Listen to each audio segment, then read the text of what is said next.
নতুন ধরনের একটা সাদা চাটনি বানালাম আমি, হয়ে গেছে, এবার নামাবো। এই চাটনিটা রুই কাতলা মুরগির সব মাছই খাবে, সেইভাবেই বানিয়েছি।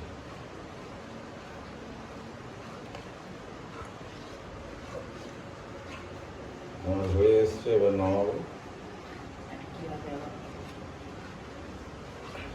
এইটা টোপের ভেতর ও বাইরে দুদিকেই লাগানো যাবে, বাইরে প্লাস ভেতরে। এই চাটনি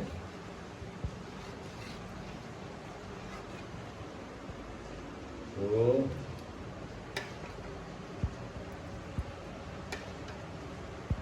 এবার আমি নামিয়ে ফেলবো, হয়ে গেছে আমার। ওভেনটা অফ করে দিই।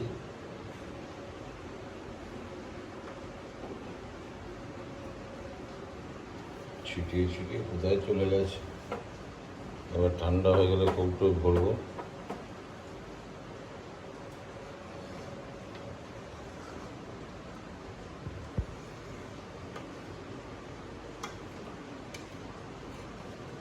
এটা সময় লাগে ম্যাচুরেট হতে, সময় লাগবে। ম্যাচুরেট না হলে হবে না। অন্ততকে 2.5-3 মাস সময় লাগবে ম্যাচুরেট হতে এটা।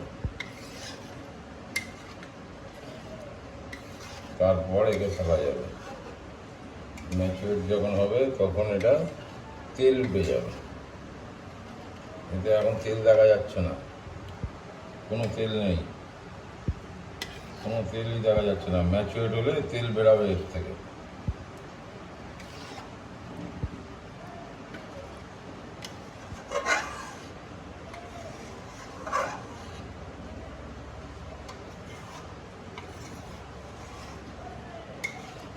হয়ে গেছে।